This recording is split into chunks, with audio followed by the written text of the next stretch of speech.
They mocked my cooking, so I canceled every holiday plan they counted on. I cooked dinner for 12 people. Nobody offered to help. But then my sister-in-law stood up, looked around, and said, "Next time, we should all bring something." And just like that, I realized I'd spent years being the family doormat, smiling through insults, hosting for people who saw my effort as weakness. This time, I didn't stay quiet. This time, I changed everything. Here's the story of how one dinner made me take my life, and my dignity, back. If you asked me to name the exact moment I realized I was done being the cool, accommodating host, it would be the moment my sister-in-law stood up in the middle of my dining room, mouth full of my food, and loudly declared, "We should all bring something next time." It's kind of unfair for one person to do everything. There were 12 people sitting around the table, each one with a plate piled high with the food I had spent the last 2 days preparing. I'd taken time off work, scoured the grocery store like it was a mission in the Amazing Race, and stayed up past midnight roasting vegetables and prepping sauces. The table was covered in roasted lemon chicken, grilled vegetables, 2 types of salad, because someone in the family doesn't eat carbs, homemade hummus, bread I'd actually kneaded, and lemon bars I'd baked from scratch. I even made the whipped cream myself. And yet, there she was. Standing there. Smiling like she hadn't just insulted me in front of everyone. Let's rewind. My husband and I had offered to host our quarterly family dinner, a tradition that had started casually and slowly morphed into a semi-formal, semi-stressful recurring obligation. Normally we rotated houses, but for some reason, one I can't even remember now, we agreed to do it 2 times in a row. I didn't mind. At least, I didn't at first. I love to cook. There's something therapeutic about it, the chopping, the stirring, the building of flavors like a quiet symphony. I genuinely like feeding people. I like seeing empty plates and satisfied smiles. But the thing is, I also like being appreciated. Not worshipped. Not applauded. Just noticed. Instead, I got that comment. I think the most frustrating part wasn't even the words, it was the delivery. She said it with a laugh. As if it were a casual suggestion. As if she hadn't just shattered the mood like a dropped wine glass. For a few seconds, the room went quiet. My husband paused mid-sip. My niece glanced nervously at me. My father-in-law cleared his throat and stabbed at a green bean like it had personally offended him. The silence was broken only by the clink of a fork falling to a plate. My sister-in-law took her seat again, clearly pleased with herself, and continued eating like nothing happened. I sat there, smiling the kind of tight, polite smile women are taught to perfect in childhood. The one that says, "I'm fine," when you're anything but. I didn't say anything. Not then. Because I knew anything I said would be filed under overreacting, and I was too tired to play that game. Instead, I looked around the table, at the people eating my food, sitting in the chairs I'd wiped down, under lights I'd replaced myself last weekend because one of them had been flickering. I thought about the days of planning, the hours of cooking, the stress of trying to please everyone's dietary preferences, allergies, and random food phases. Yes, Brad, I do remember you're gluten-free this month. And I realized, I was done. In the next part, we'll dive into the immediate aftermath of the dinner, the reactions that simmered under the surface, and the kitchen table debrief that changed how I saw myself as a host, a woman, and a human being tired of being taken for granted. The morning after that infamous dinner felt like a hangover, even though I didn't drink a drop. The house was still filled with the scent of lemon and garlic, but instead of feeling warm and homey, it smelled like effort that no one remembered to thank. The kitchen was a war zone. Stacks of dishes, serving spoons crusted with sauce, empty wine glasses smudged with fingerprints. There were bits of basil on the floor, a rogue fork wedged behind the sink, and my apron hung on the back of a chair like a ghost of good hostess past. And me? I just stood there, barefoot, staring at it all, coffee in hand, trying to decide if I was going to cry or scrub. Eventually, I chose both. I cleaned in silence. No music. No podcast. Just me, my thoughts, and the sound of my own breathing. Somewhere in the middle of rinsing out the salad bowl, I started replaying every moment of the night before, like a mental CCTV tape I didn't ask for. I remembered how everyone laughed at my brother-in-law's dad jokes. How my cousin complimented the chicken but forgot who made it. I remembered how my mother-in-law said, "You always do too much," but in that tone that somehow made too much sound like not quite right. And I remembered her. My sister-in-law, standing there like she was making a casual observation when really, she was throwing a grenade wrapped in napkin folding etiquette. She hadn't even helped clean up. Not that I expected her to, but, still.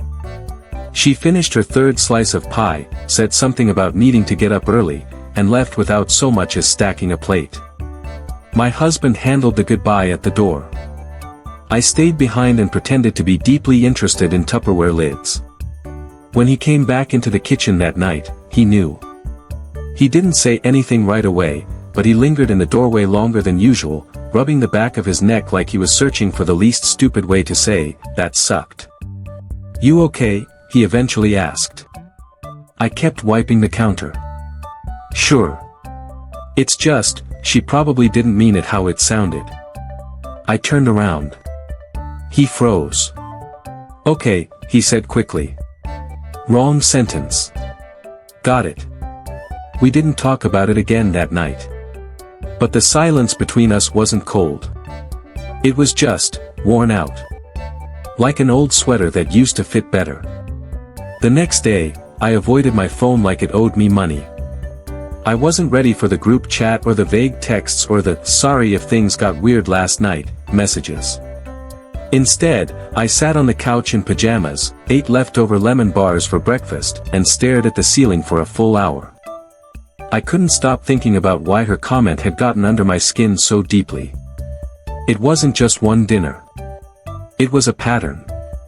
Every holiday, every birthday, every get-together, I was the one in the kitchen. I was the one checking dietary restrictions, lighting candles, rearranging furniture so everyone had a place to sit. And she? She was the one showing up late, bringing store-bought dip, and acting like she just descended from Olympus to bless us with her presence. And every time I let it slide, because, family. But family isn't a license to disrespect someone. It's supposed to be the reason you don't. Around noon, I finally checked the group chat. And there it was. "Thanks for dinner last night." The spread was amazing, smiling face with heart eyes. My other sister-in-law. The nice one. A few messages later. "Yeah, everything was so good. Maybe next time we can each bring something. Just to make it easier." Her. The star of the previous evening. My thumb hovered over the keyboard.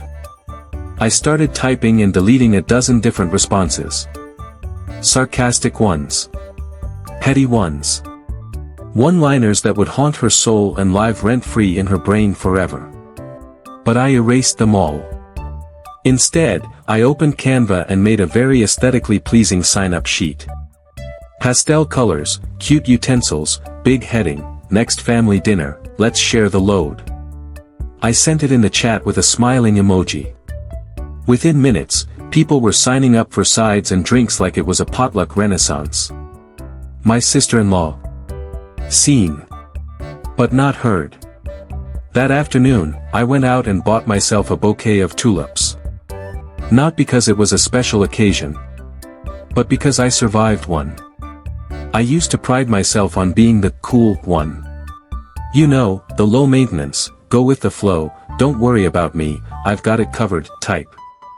The girl who brought extra napkins without being asked, who remembered everyone's drink preferences, who would rather wash dishes than make anyone feel awkward. I wore that identity like armor. And like most armor, it got heavy. It started years ago, before I ever met my husband or knew what it meant to be family, in the performative way in-laws sometimes make you feel. Back in college, I was the one who kept snacks in my backpack for other people. The one who organized surprise birthdays, who drove friends to the airport at 3 a.m., who forgave too easily and apologized even when I wasn't wrong. People loved me for it. Because when you're always the one making life easier for others, they start expecting it. Like clockwork.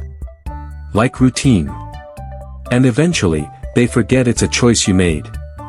It becomes your default setting.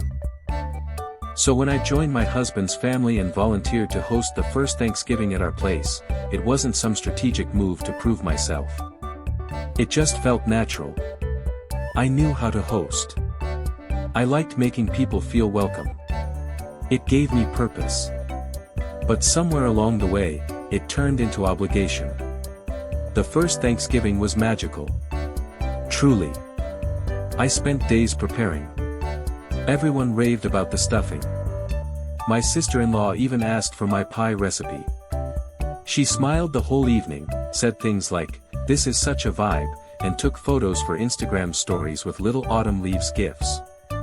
Then the next year rolled around and no one offered to host. So I did it again.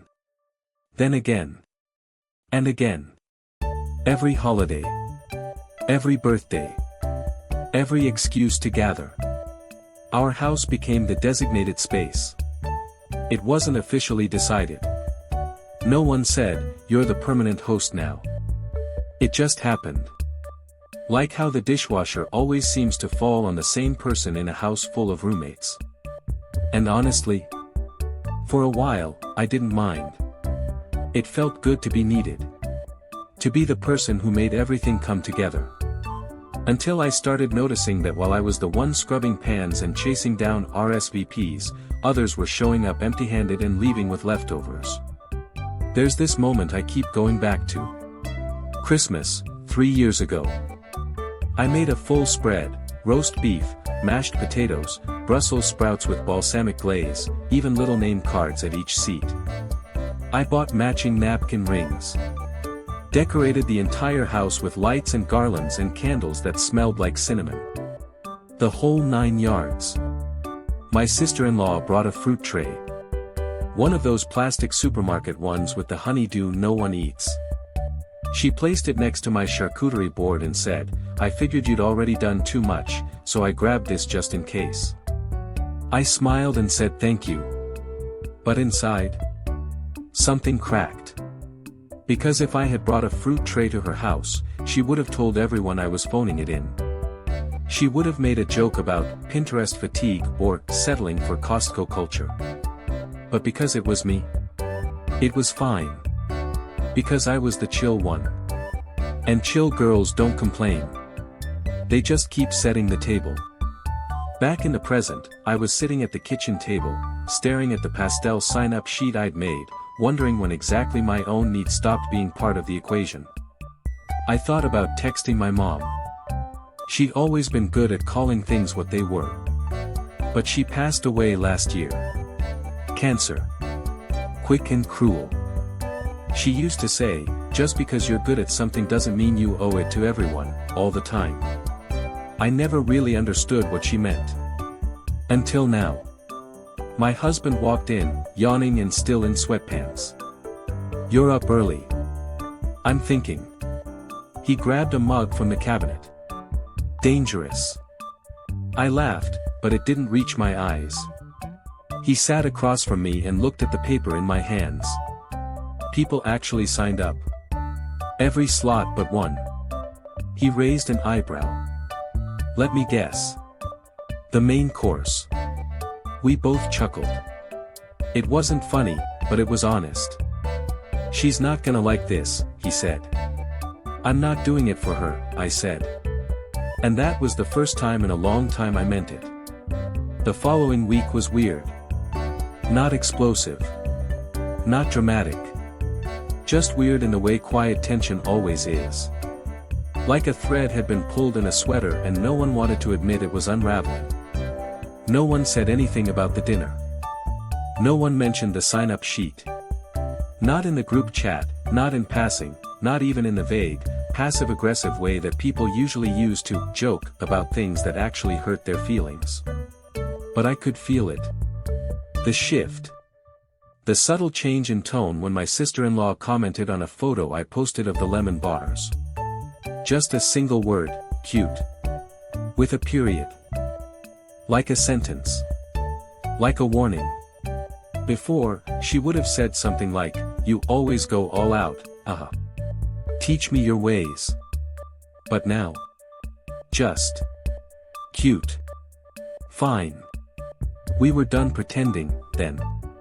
Good. Because I was done too.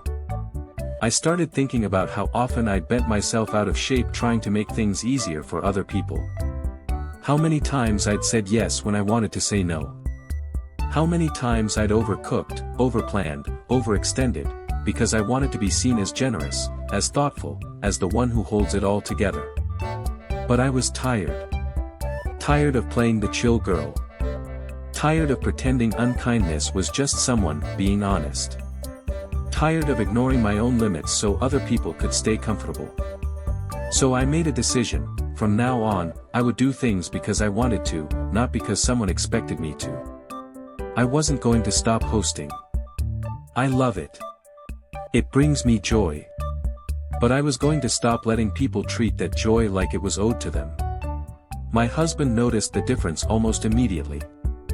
"You're quieter," he said one night, while we were watching old reruns of The Office.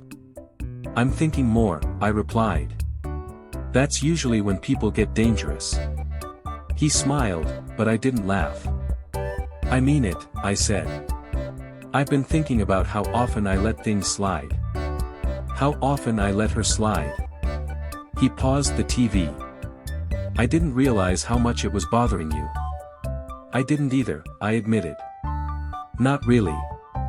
Not until this last time. But it's like, now I can't unsee it." He nodded slowly. "What do you want to do?" "I already did it," I said. The potluck sheet was step 1. And step 2. Whatever comes next. What came next? Her birthday. And yes, she still invited us.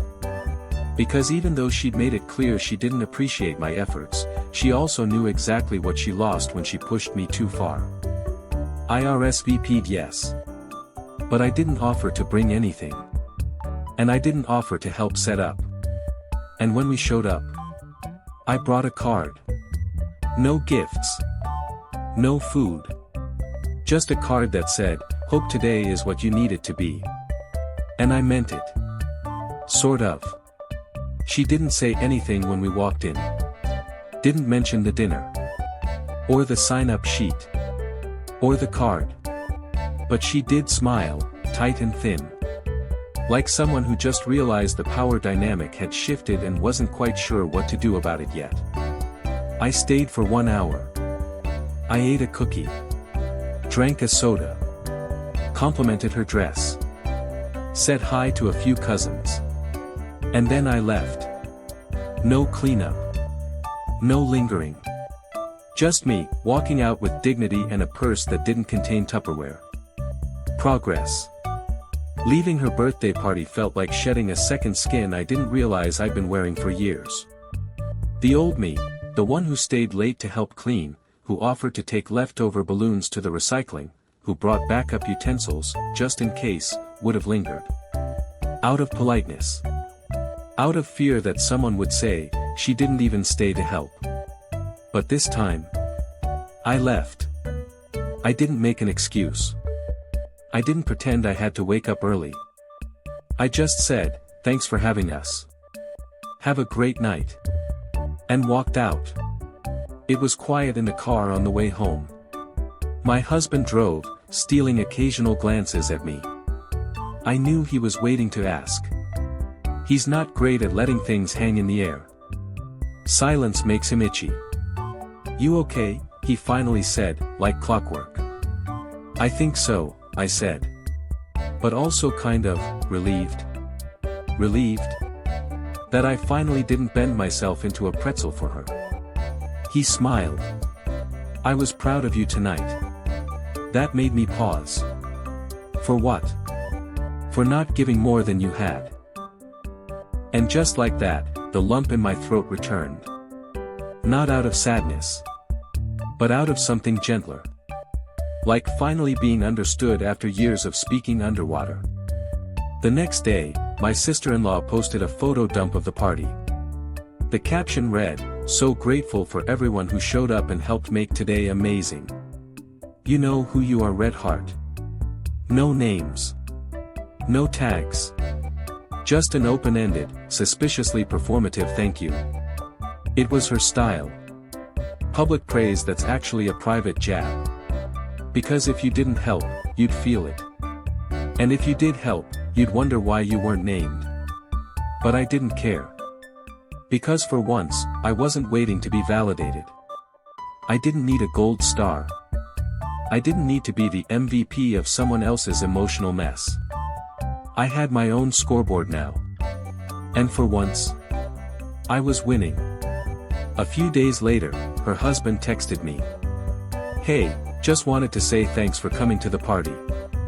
It meant a lot to her." I didn't know how to respond. Because that message wasn't really for me. It was him doing damage control. A diplomatic maneuver. He knew his wife had overstepped. And now he was smoothing the surface. I replied with a simple, "Glad we could be there." Nothing else. No emoji. No exclamation point. Just enough. And sometimes, just enough is everything. It took about 2 family gatherings before people realized something had changed. At first, they couldn't quite put their finger on it. I was still polite. Still smiling. Still bringing a dish or two. But something was different. I wasn't rushing around like I used to. I wasn't presetting the table while still in my heels. I wasn't swooping in with extra Tupperware when someone forgot theirs. I was present. But not performing. And let me tell you, it rattled them. Not all of them. But the ones who had quietly benefited from my hostess hustle. The ones who'd grown accustomed to me filling in their gaps, emotionally and literally. The biggest shift. My sister-in-law stopped knowing what to do with me. She would still lob those cute comments into conversations, little digs dressed as compliments. "Wow, I love how you just threw this together," she said at one gathering, gesturing toward a tray of pre-made spring rolls I'd picked up from the grocery store. I smiled. "Yeah, Trader Joe's really nailed it." She blinked. That wasn't the reaction she was expecting. She wanted me to flinch. To defend. To say, "Well, I didn't have time to cook today, but next time." But there was no next time. Just silence. Then she moved on. That was new for her. And others noticed too. My brother-in-law's wife started asking me about easy side dish recipes. Not in a competitive way, but in a, "I want to help carry this too" way. She even brought her own folding chairs to the next gathering. My cousin-in-law texted me a week before our niece's birthday, "Let me know what I can do to help. I don't want you doing it all again." People were stepping up, not because I demanded it, but because I stopped silently volunteering to be the backbone. Turns out, when you stop enabling, people either rise, or reveal who they really are. I also started to realize something about myself. For years, I equated being helpful with being lovable. I thought that if I didn't do all the things, organize, clean, host, provide, then I'd fade into the background. Be forgettable. Be unnecessary. But stepping back didn't make me invisible. It made me visible in a new way. People saw me as a whole person, not just as an event planner in a cardigan. And more importantly, I saw myself. Not just as someone who could fill in the gaps. But as someone who deserved to take up space without performing for it. It happened in the kitchen, because of course it did. One of the younger cousins, Jamie, about 22 and usually buried in her phone during family events, found me by the fridge where I was refilling the pitcher of lemonade. "Hey," she said, brushing her hair out of her face. "Hey," I replied, expecting a quick question like, "Where's the good ice?" or "Do we have oat milk?" But then she surprised me. "So, I've kind of been watching how you've handled my aunt lately." I froze for half a second. Her aunt being my sister-in-law. Okay, I said slowly, unsure where this was going. It's badass, she said, grabbing a can of soda and cracking it open like it was no big deal. Honestly, I wish my mom would do that with her. She always lets her get away with everything. She took a sip and leaned against the counter like we were co-conspirators. I used to think you were, like, trying too hard, you know. Like the one who always had it together. But now I get it. I blinked. This girl, who once asked if she could Uber Eats a separate meal during a family dinner I made, was suddenly giving me life advice. Thanks, I said, genuinely touched. That means more than you probably realize. Nah, she shrugged. You just finally stopped making it easy for her to act like a brat. Respect. And then she was gone, disappearing back into the living room like nothing had happened. I stood there holding the lemonade pitcher, stunned. It wasn't just the compliment. It was the fact that people were noticing. My sister-in-law had built a whole persona on being the alpha in every room, and for years I'd played right into it, keeping the peace, cleaning up after her, laughing off her snide remarks like they were nothing. But now, even the quiet ones in the corner were starting to shift. It wasn't just about dinners anymore. It was about dynamics. About identity. About refusing to play a role that didn't serve me anymore. My husband noticed too. Jamie's been looking at you like you're Beyoncé, he joked one night after dinner. It's weird, I said. But kinda nice. You've always been the glue, he said. You're just finally realizing it doesn't mean you have to be the whole damn structure. That stuck with me. I wasn't the building. I was the architect. And architects get to make changes. It started with a text. Hey, I've been thinking a lot about our last few dinners. I just want things to be cool again. No weird vibes. Let's talk.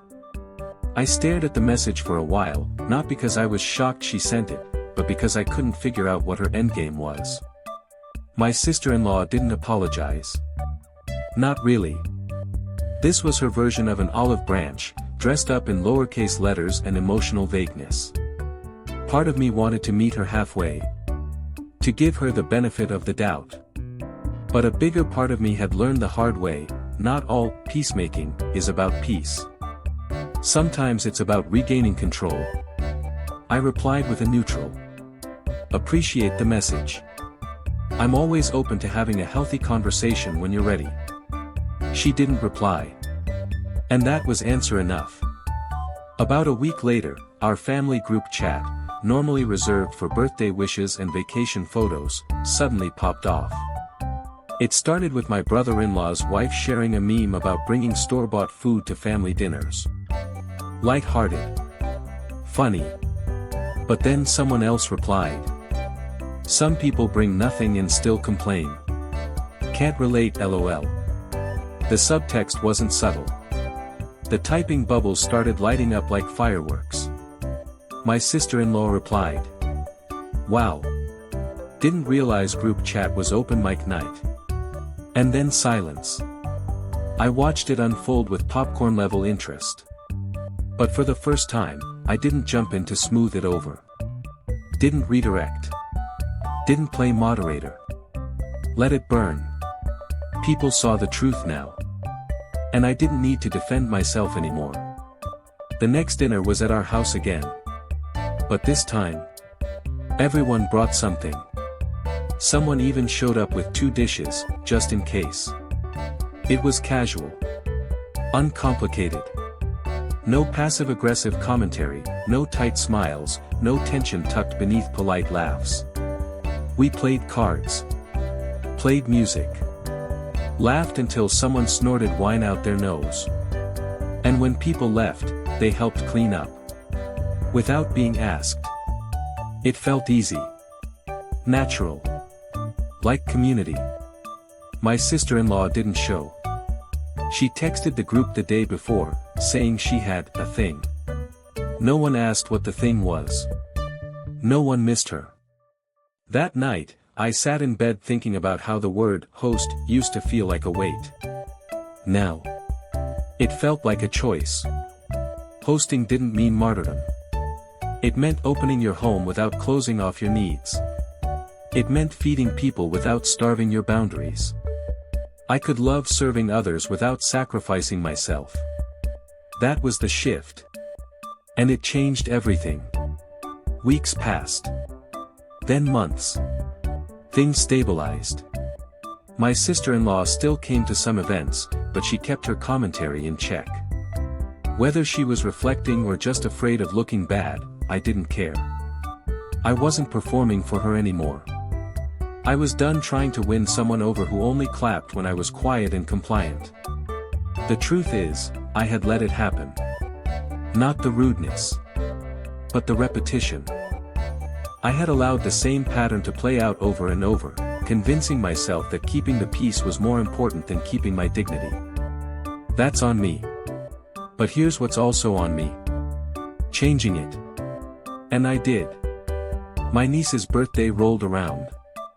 My sister-in-law asked if I could help out with food, like always. This time, I said no. Not rudely. Just honestly. I'm happy to bring a small side, but I can't handle cooking for everyone. There was a pause in the messages. Then. Oh. Okay. I'll figure something out. And you know what? She did. Maybe not perfectly. But the world didn't end. And I didn't feel guilty. That was new. A few weeks later, while we were cleaning up after a small get-together, she lingered in my kitchen. "Hey," she said. "I know I've been kind of difficult." I said nothing. Just waited. I guess I got used to you doing everything. It was easy to pretend that was normal. Still, I waited. Anyway. I'm trying to be better. And then she left. It wasn't a full apology. But it was something. Enough, at least, to close the chapter. I started saying no more often. No to last-minute plans that drained me. No to being the default holiday planner. No to people who mistook kindness for weakness. And with every no, I made room for better yes. Yes to rest. Yes to people who show up. Yes to myself. Emma, my daughter, watched all of it unfold. She saw the shift. And one night, she asked, "Do you think I try too hard to please people?" That question cracked me wide open. I told her what I wish someone had told me. Trying to be liked isn't a bad thing. But you don't owe your peace to someone else's comfort. She nodded like she understood. And maybe, just maybe, that's how we break the cycle. It wasn't the food that changed everything. It was the moment I realized I didn't need to shrink myself to make room for others. That my worth didn't depend on what I brought to the table, figuratively or literally. That I could be kind and assertive. Soft and strong. It was the night someone tried to shame me for showing up fully, and I chose to keep showing up anyway. Just differently. If you've ever felt invisible at your own party. If you've ever had someone act like your effort made them uncomfortable. If you've ever been labeled dramatic for finally drawing a line. This story is for you. You're not overreacting. You're just done performing. And done is a powerful place to start again. I still host sometimes. But now. Only when I want to. I still cook. But only for people who see it as love, not labor. I still smile. But it's real now. Not armor. Not strategy. Just me, in my own kitchen, standing in my own worth, knowing that setting the table doesn't mean setting myself on fire. And if that makes me too much, let them choke on it. I'm not shrinking. Not for anyone.